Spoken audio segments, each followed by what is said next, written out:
This is the second lecture, and today we are talking about mechanics of rigid bodies. In the previous lesson, we talked about mechanics of particles, where objects that are very large can be approximated to a point in space, and we can discuss the resulting kinematics and forces acting on those objects. In today's lesson, we are looking at rigid bodies, which are actually consisting of many particles. Now, each particle are separated from each other with a fixed displacement, and these objects cannot be generally treated as point sources. But you must also realize that it is also a matter of perspective. If you are very close to this object, then it cannot be treated as point sources because the distribution of masses has a resulting distribution of weights around it. But as you move further and further away from the object, it can eventually be still treated as a point of source. For example, if this is a rigid body, there's a heavy distribution of masses here and another distribution of masses here. And so if you were a person that is on this section, you will feel the effect of the two forces arising from the two different center of gravities. However, if you are a person that is standing very far away,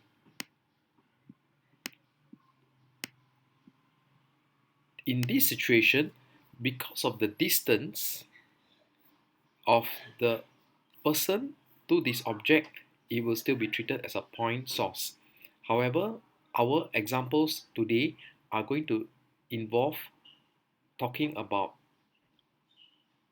events that is happening within the rigid body, such as the object rotating or the object moving in space, etc. Let us do a quick survey of what we are going to discuss in this section. First, we will be talking about the kinematics of it, so how this object will move. We will revisit some of the formulas that we have seen in lesson 1. Because they are large objects, we will also be talking about something called moments, as the object might have a turning effect about a certain pivot. So we'll be talking about rotations. We will also be looking at a relationship between linear quantities and angular quantities. So linear quantities are those that are moving in one dimension, and angular quantities are usually when the object is rotating.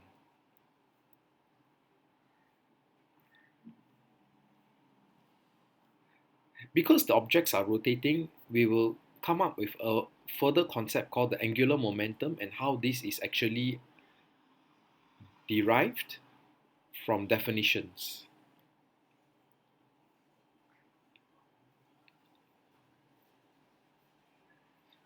After looking at some examples, we will also be looking at a comparison between translational motion and rotational motion.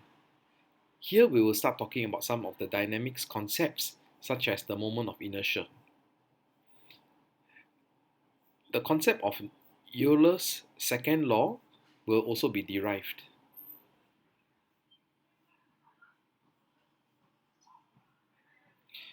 For the Physics Olympiad, do take note that we are not generally looking at calculus-based problems, but more of algebraic problems. So although the formulas are rather complex, they can be easily manipulated because most of the objects that we are looking at will be point sources like this, or rather discrete sources like this.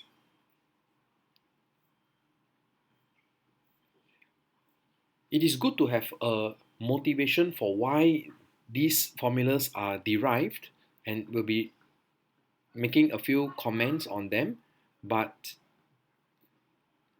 we will not be required to derive any specific formulas, but aim to apply them in different contexts.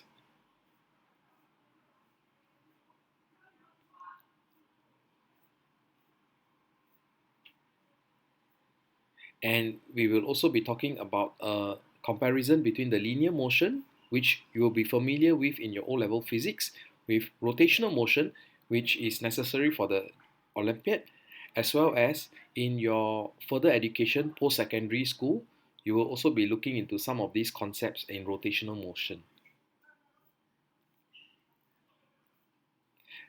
We will come up with two conditions for equilibrium. So if an object is not moving, we will agree that there are forces acting on it will be equal and opposite, and there will also be moments whichever acts on it will also be added up to zero. That means the object is not turning as well. We discuss mechanics of rigid bodies. We note that rigid bodies actually consist of a number of different particles, of which the relative displacement of each particle from each other is fixed. So you cannot treat these objects as point sources. We define the angular displacement as change in theta, or commonly known as delta theta, as theta 2 minus theta 1, the final angle minus the initial angle, and we measure this in radians. Now we want to know how fast the object is traveling in that arc length. So this can be given by this formula, where this symbol here is known as omega. The brackets here is commonly used to denote a averaged velocity. So this entire section on your left hand side is omega, which is the average angular velocity, is equal to the change in angle over the change in time. So omega equals to delta theta over delta t, measured in radians per second. When the particle makes a complete circle, delta theta equals to 2 pi. And in fact, in the previous lesson, you knew that this actually leads to finding the circumference of the circle. And for a complete circle, delta t is also equals to capital T, which is your period. Those can be combined to give you this formula: omega equals to 2 pi over t, or omega equals to 2 pi f. Now let us look at one example. We are looking at two rectangular bricks of the same size as placed on each other, and they are resting on a table. Because of this system, we want to prevent them from falling over. So we want to see how far we can push the top brick such that the entire system is still stable and balanced. We want to first realize that there are two pivots, one pivot occurring here and another pivot occurring here.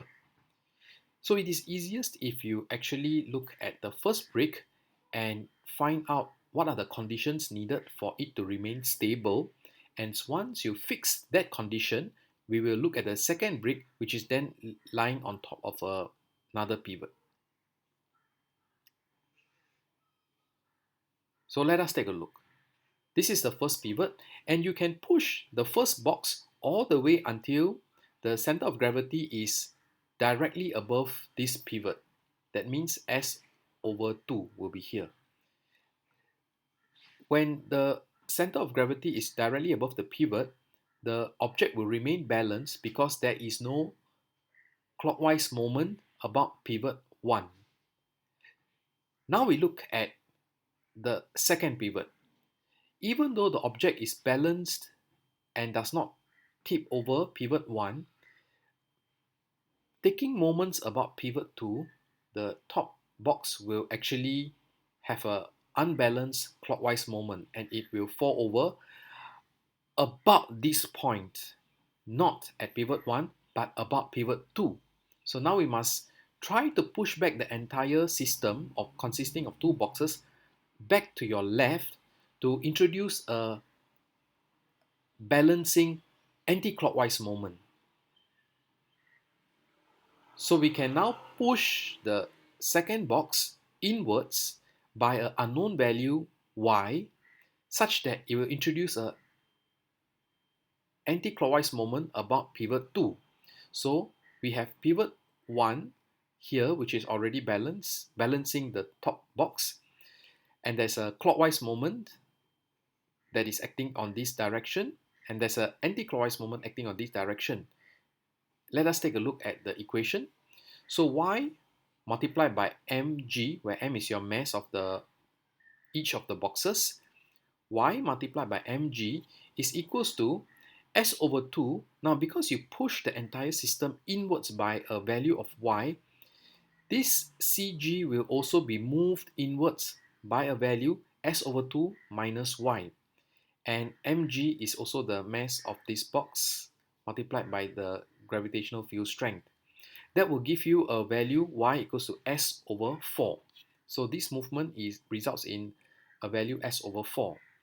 Now, to find out the actual answer, which is the distance from the edge of the table to the maximum position here, you will then take s minus s over 4, which will give you 3s over 4, which is answer C. Let us now look at rotation with constant angular accelerations. So when there is a change in velocity, because the particle is moving in a circle, while the frequency may be constant, the velocity is actually changing, because velocity is defined as the change in displacement over change in time. So velocity is actually consisting of a magnitude as well as a direction. So even though the angular frequency is constant, the magnitude of the velocity is constant, there is a change in direction, and this direction is towards the center of the rotation. We want to connect linear quantities with angular quantities as well. We agreed the last time that this type of motion is similar to, we call this the linear velocities, and there is analogy from rotational motion to linear motion.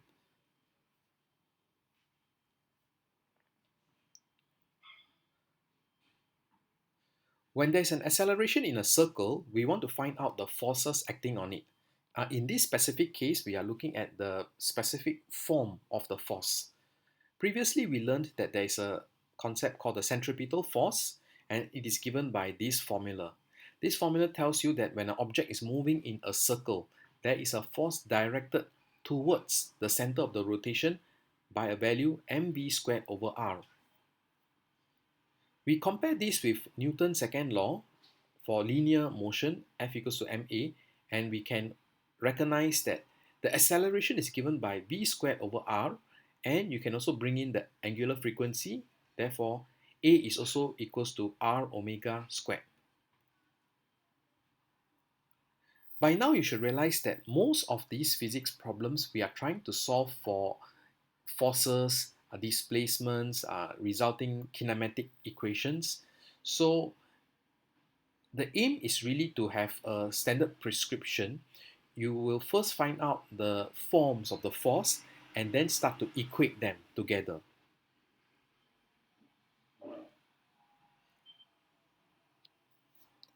This example here is a qualitative question. A candle is lighted in a glass jar and it is being swung around in a circle about a position. Which direction will the candle point towards? So we know that anything that is moving in a circle actually has a resultant force acting towards the center. This will also include the air molecules that are around. Because of the motion, the air molecules themselves will be directed towards the center. Now, the burning of a candle is a chemical reaction with the air molecules.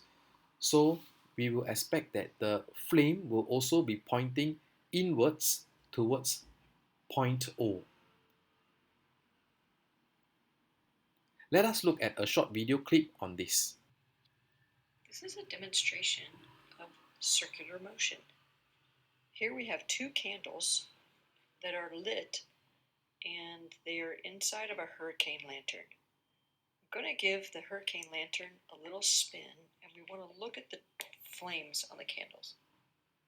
So we'll spin this. And we try to see that the flames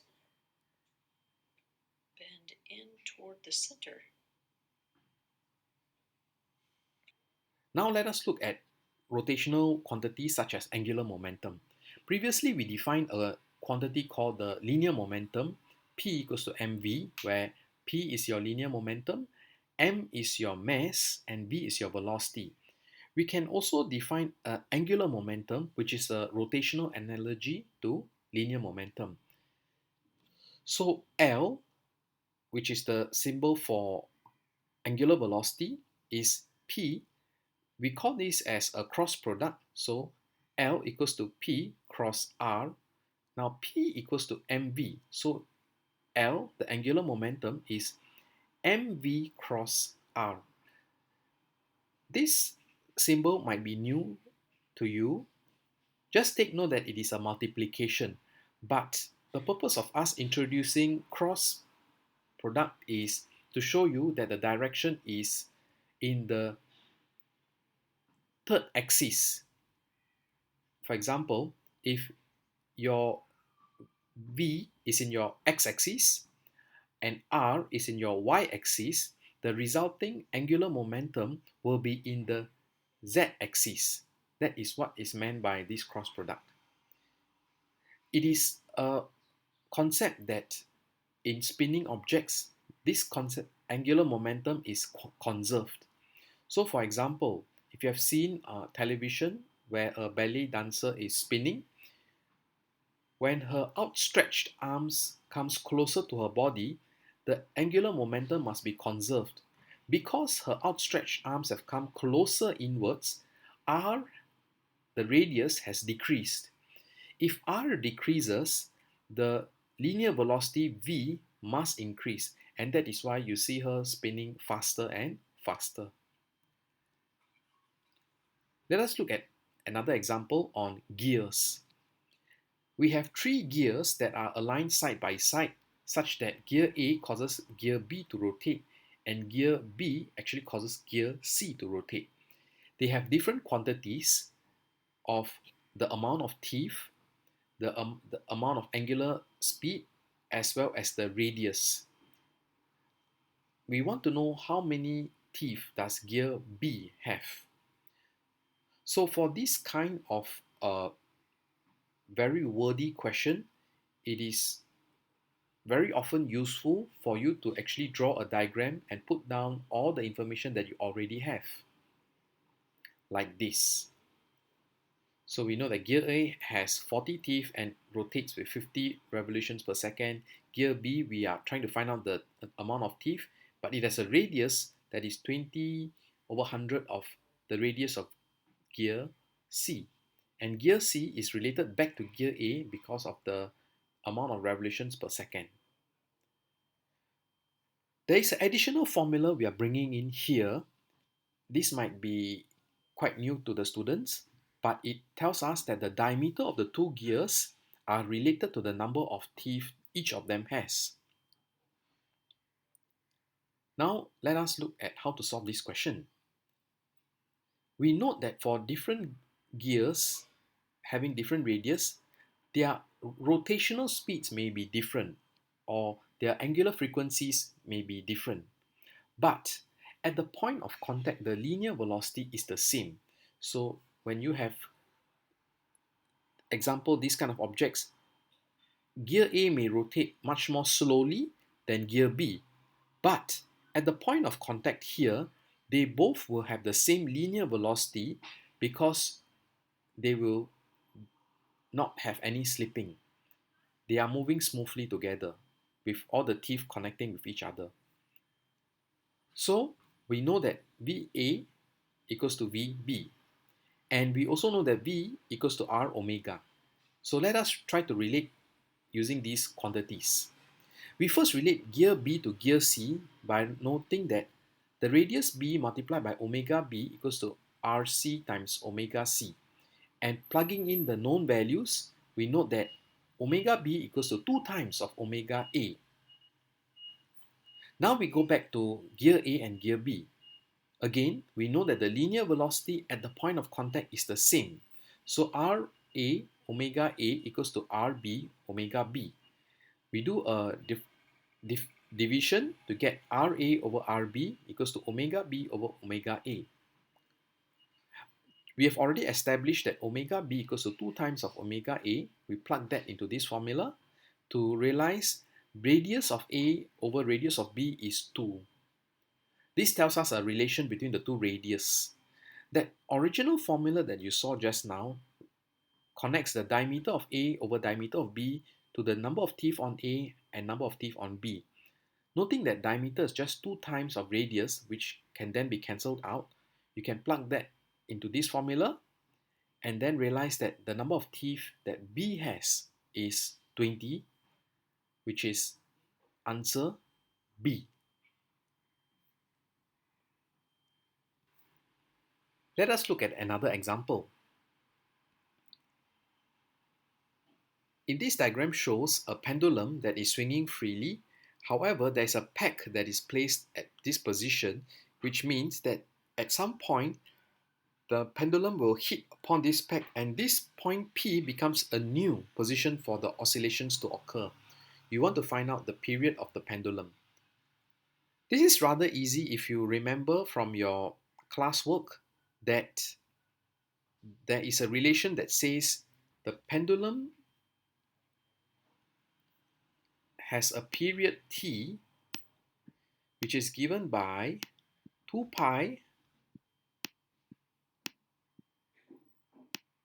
square root L over G for a normal pendulum that we encounter in our classroom setting. In this situation, we are going to use this equation as well.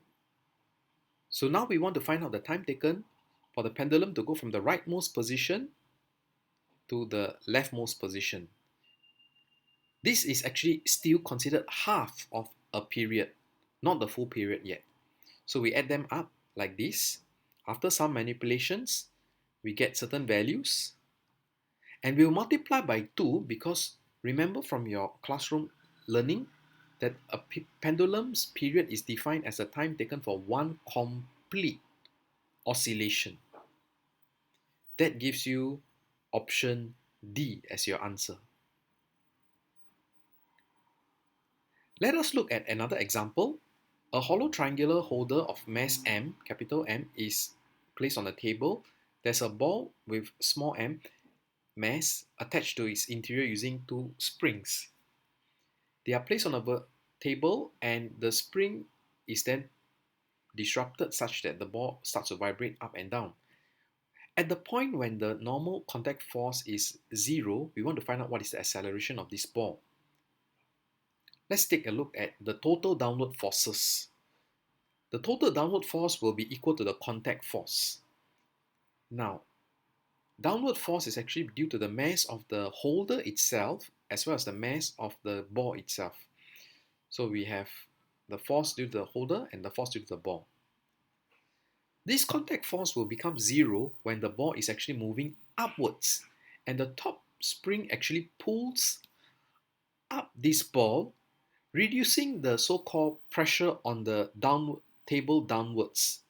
So when the ball is moving upwards, the contact force will start to decrease because not much force is being applied to the table. And at some point, the contact force will go to 0. So we want to find out what is the acceleration. So the force of the holder and the force of the ball will be acting in the downward direction, and the resultant force on the spring will be acting in the upward direction. So we can put it as mg plus mg equals to ma. Take note, this a is no longer considered as g. It is a resultant acceleration because in this particular case, this is not an example of free body diagrams. Free body diagrams, in your previous lesson, you learned that the object is only the gravitational force is acting on the object. But in this situation, there is also the spring that is pulling it using elastic forces. So the overall expression will look like A equals to capital M plus M over M times G, which is option B. Now let us look at dynamics, which is another way of saying the forces acting on these rotating objects. But before that, we want to remind ourselves that there is translational motion, which is what we learned in our previous lessons. There is rotational motion about a certain axis, and you can also have translation and rotation together as well. But we are really looking at rotation in this session. We have this equation called Euler's second law, which is actually motivated by Newton's second law, F equals to ma. Euler, what he did is actually to consider F equals to ma for the linear case and then apply it to a situation where the object is rotating. And so this is what we have. Instead of linear forces, we can now look at something called moments. Moments are turning effects about a fixed position.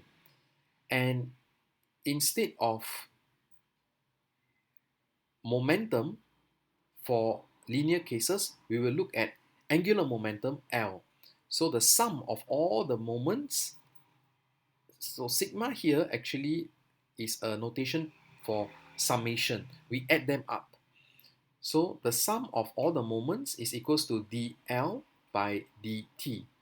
The change in angular momentum over change in time. But we have already known that L equals to mv cross r, or we can keep it simply, L equals to mbr. And the total effective moment can be called torque, which is basically mv times r over t. This is a Greek letter that we call tau, pronounced as, so tau is pronounced as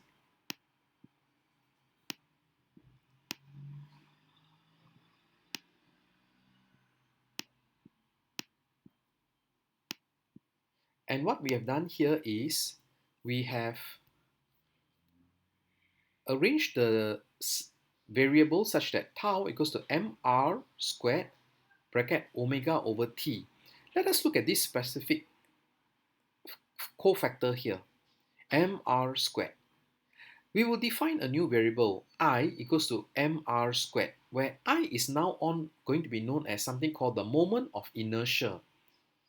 And omega over t is nothing but our angular acceleration. So you must realize that tau equals to mr squared multiplied by omega over t can be rewritten as tau equals to I alpha. Tau is the rotational equivalent for your force. I is the rotational equivalent for your mass. And alpha is simply the rotational equivalent for your acceleration. So what does this mean? In particular, of interest is this mr squared quantity, or the moment of inertia. In your physics class, you have learned a larger mass is more difficult to push it compared to a mass which is smaller, because mass is related to a concept called inertia, the reluctance for it to start moving if it is at rest, or if it is already moving, to cause it to change its direction or change its speed. So the moment of inertia here is also a concept that is its resistance to actually start rolling across a floor.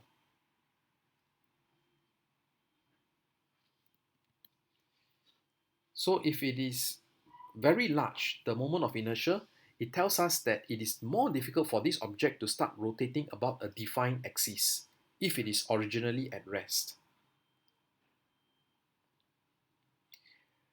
Luckily for us, for our physics Olympiad, most of our questions for this moment of inertia will be discrete point objects.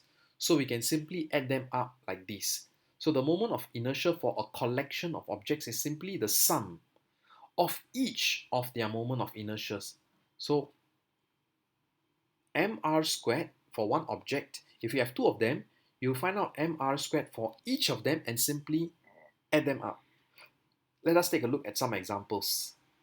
In this case, you have m1 at a position x1 away from a center, m2 at a position x2 away from the center, and m3 at a position x3 away from the center. We can simply find out the total moment of inertia by adding them up. At this point, we also want to make a quick comment. Let us calculate the moment of inertia for each of them individually and do a comparison. For the 1 kg object,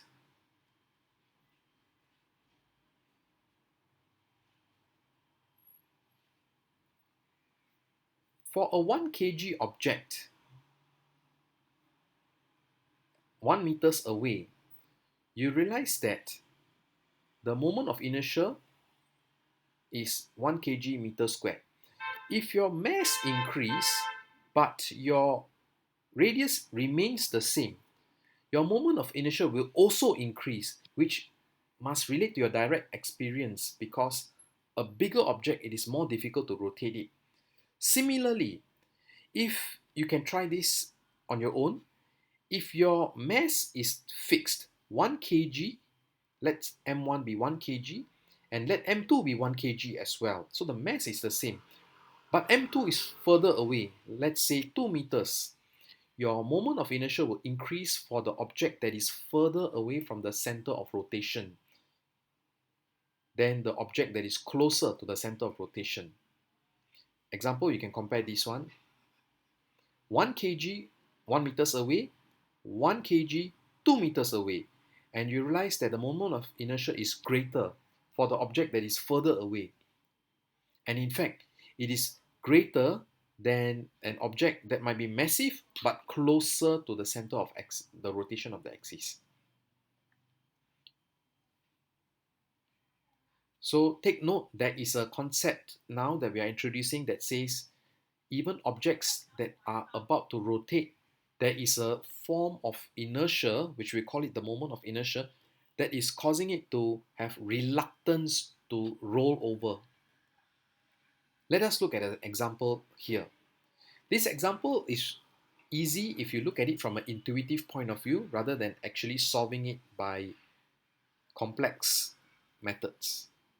There are 4 cylinders here. Each of them have the same mass m and certain length L and radius. However, object A is solid outside and hollow inside. Object B is actually solid inside and hollow outside except for these two supporting structures. Object C is a non-uniform object where all the white section here is hollow, but there is a solid section close to the edge. And object D is a completely solid cylinder. And they are now rolled over a slope. Which cylinder will arrive at the bottom of the slope first?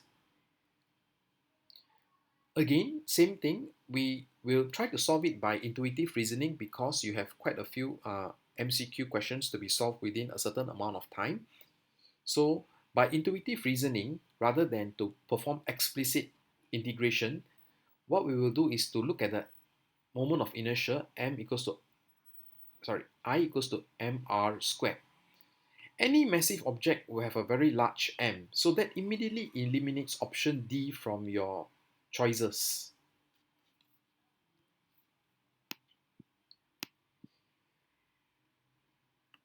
You can now look at options A, B, and C. Option A tells us that the mass is further away from the center of rotation, and we have established that if the mass is further away compared to the mass being in the center, option A will also have a greater moment of inertia, which means it is ruled out as well. Option B and C may look very close, but look carefully. Here, the effective mass distribution away from the center is actually very near. Whereas in option C, the masses are all very far apart, causing it to have a greater moment of inertia. So option B is the correct solution.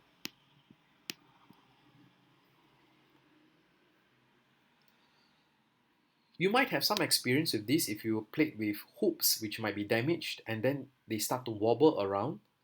They will actually take a longer time than hoops that are perfectly circular.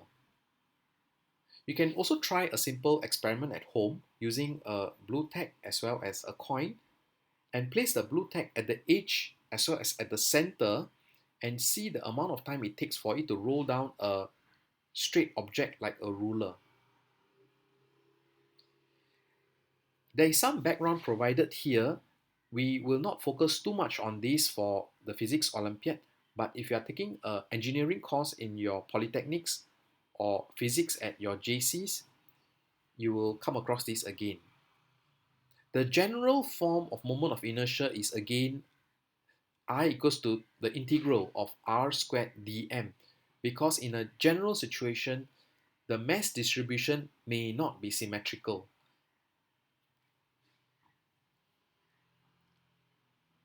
And based on the type of object that you have, you will then put in the form for mass and then perform the integral explicitly. However, for our physics Olympiad, we will keep it to very symmetrical objects, of which if you do need the form of the moment of inertia, generally it will be provided for you.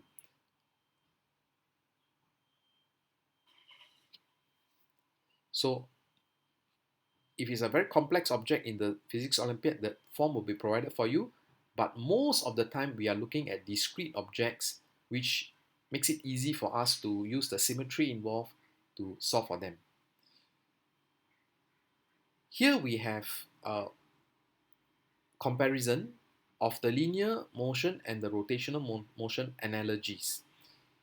So this gives us a rough example. Like position, instead of talking about position, we talk about the angular position. Instead of talking about linear velocities, we talk about angular velocities. And we also have accelerations, and we have variations of the equations of motion. Instead of talking about mass, we'll talk about the moment of inertia. And there's an associated Newton's second law for rotational motion as well. We talk about angular momentum instead of linear momentum. And we also have kinetic energy, etc. Let us look at another example. A man stands at the center of a turntable, holding his arms extended horizontally with two masses on each hand. So you already can see that the fact that he has discrete objects in each of his hand, you can simply add them up without doing complex integrals. He is then set in motion with a certain angular velocity. The moment of inertia for the man is about 6 kilogram meter squared, and his arms length are given as well. And now we want to see what is his angular speed if he drops his arms to the side. First, we note that, as we mentioned before, the moment of inertia is luckily simply an addition of individual discrete moment of inertias. So this is the moment of inertia for the man. This is the moment of inertia for the weights, of which you know that m is 5 and r is given as the distance 1 meters from the center. So the initial moment of inertia is given, the final moment of inertia is given. We also know that the angular momentum is conserved once he starts to spin. It is a play between two quantities. L equals to m v cross r. M is a constant because he didn't drop the mass. He just held on to it and then he moved it closer to his sides. So if your radius actually decreases, your velocity will start to increase. But you also know that the V is equals to R omega. And the question is then asking for this final angular frequency.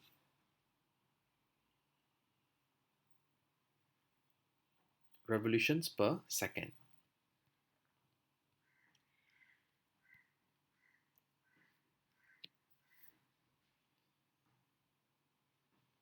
Let us look at another example.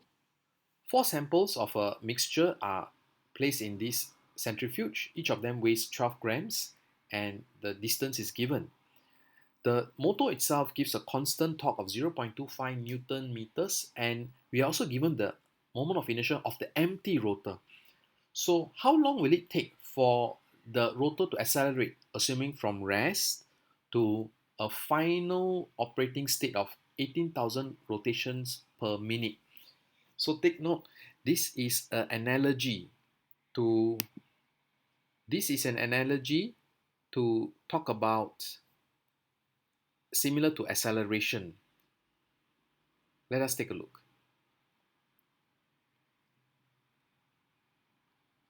So we know that the torque is actually the moment of inertia multiplied by acceleration.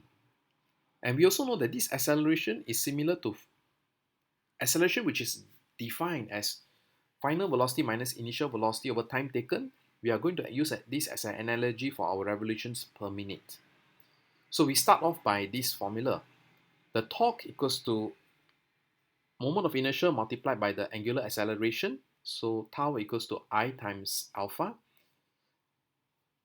The torque is given as 0.25. The moment of inertia of the empty rotor and the samples can be simply added up as under I. The revolutions is kept under alpha. Just take note that these revolutions must be converted to an angular value. So we multiply by 2 pi to get the angles out in radians. The 60 comes about because we want it to be by the seconds, not by minutes. After some explicit calculation, you'll get t equals to 456, which is option B. Let us look at another example. A drum has a radius of 0.4 meters and a moment of inertia of 4.5 kilogram meter squared. There's a frictional torque on the drum axle, 3 newtons meters, and a 15 meters length of rope is also wound around the rim. It's actually at rest initially. A constant force is applied to the free end of the rope until the rope is completely unwound and it starts to slip off. And at that time, the angular velocity is 13 radians per second. So the drum decelerates and comes to a halt. The constant applied force to the rope is to be determined. So this diagram actually looks like this. There's a constant force, this is the rope itself, and it's being pulled. The overall torque is the applied torque 0.40 multiplied by F, which is the force.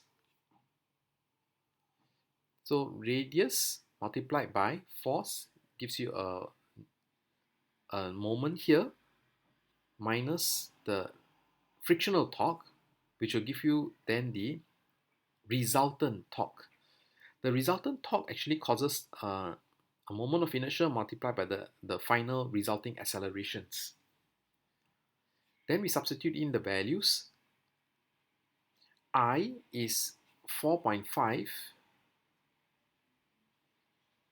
which is the moment of inertia of the drum, multiplied by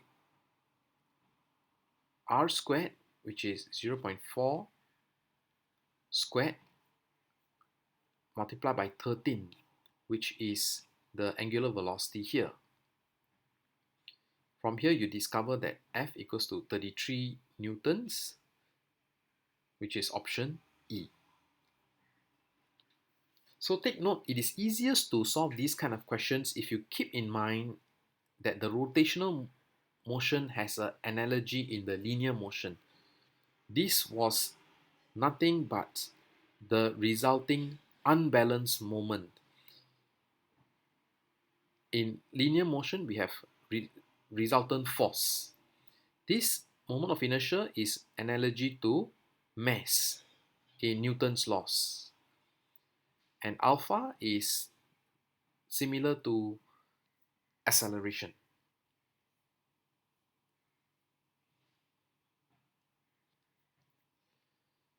So everything that has a linear mechanics will have its rotational analogy.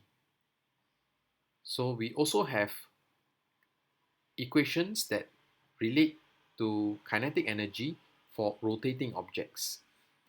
We simply substitute V equals to R omega into this equation and we get mr squared omega squared, and then we express this in terms of the moment of inertia.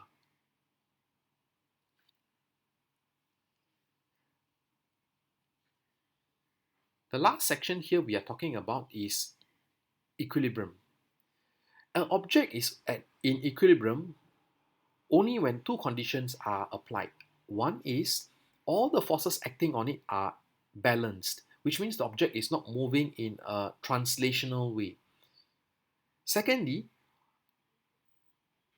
all the moments that is acting on the object must also be equals to zero, which means about any point on the object, there is no unbalanced moment which is causing the object to start to rotate. So an object is in equilibrium if it is not moving and it is not rotating. So this concludes the end of session 2. Please try the questions at the bottom of these notes.